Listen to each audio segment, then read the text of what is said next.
Dear friends, अभी हमने देखा कि रिडीमेबल डिबेंचर्स का कॉस्ट ऑफ कैपिटल कैलकुलेट करने के लिए आपने न केवल इंटरेस्ट को कैलकुलेशन में शामिल किया था, बल्कि मैच्योरिटी वैल्यू, नेट प्रोसीड्स, वो सब भी कैलकुलेशन में शामिल था। लेकिन जब हम बात करते हैं कॉस्ट ऑफ इररिडीमेबल डिबेंचर्स की, जो कि कभी रिडीम नहीं होंगे, 8 साल बाद, 10 साल बाद या 15 साल बाद ये रिडीम नहीं होंगे, ये परपेचुअल हैं, मतलब लाइफ टाइम के लिए। तो इनके केस में, इररिडीमेबल डिबेंचर्स के केस में फर्म को सिर्फ इंटरेस्ट पे करते रहना है लाइफ टाइम तक। इनका अगर कंपनी वाइंड अप नहीं करती है तो कैपिटल रिफंड नहीं होगा। तो कैपिटल रिफंड नहीं होगा तो फॉर्मूला भी बहुत आसान हो गया। कॉस्ट ऑफ डिबेंचर या cost of debt in case of irredeemable debenture, I interest amount, not interest rate, it is interest amount 1 minus t upon net proceed into 100।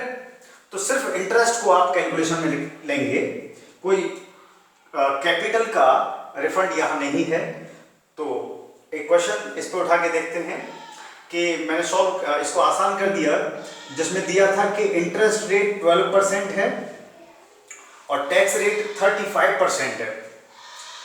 बाकी दिया है कि इररिडीमेबल डिबेंचर्स हैं, इररिडीमेबल, और वो फेस वैल्यू जिनकी 100 रुपये है और एट पार इशू किए गए हैं। मतलब 100 रुपये का डिबेंचर है, इररिडीमेबल डिबेंचर, और 100 रुपये पे ही उसको इशू किया गया है। या इररिडीमेबल जरूर जो है आप ध्यान रखें कि ये इररिडीमेबल है, रिडीमेबल नहीं है। तो फॉर्मूले में चीजें जो कि तो रखते हैं, 100 रुपये का फेस वैल्यू का डिबेंचर है, 12% इंटरेस्ट है, तो इंटरेस्ट अमाउंट हो गया 12 रुपया इंटरेस्ट मिलेगा, 12 रुपया, और टैक्स रेट आपका 35%, मतलब 0.35। नेट प्रोसीड बताया है, कोई फ्लोटेशन कॉस्ट नहीं दी है, कोई ब्रोकरेज वगैरह आपको पे नहीं करनी पड़ी है, एट पार इशू किए हैं, कोई डिस्काउंट पे आपने इशू नहीं किए, तो पूरा का पूरा नेट प्रोसीड आपको 100 रुपीज का मिल जाएगा। अब इसको हम सिर्फ सॉल्व कर देंगे, आंसर हमारा आ जाएगा।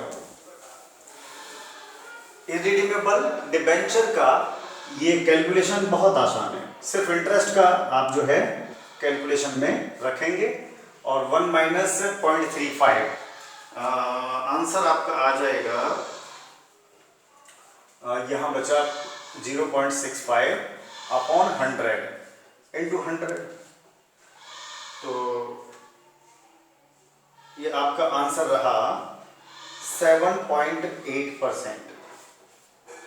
आपका ये इररिडीमेबल डिबेंचर का कॉस्ट आपको पड़ रहा है ओनली 7.8%, ना कि 12% जो इंटरेस्ट रेट आप देख रहे हैं।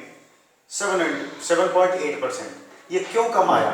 क्योंकि यहाँ टैक्स जो एक डिडक्टिबल एक्सपेंस है, अभी हमने देखा कि डिबेंचर्स के केस में, डेब्ट के केस में जो इंटरेस्ट पे करती है कंपनी, वो एक टैक्स डिडक्टिबल एक्सपेंस है।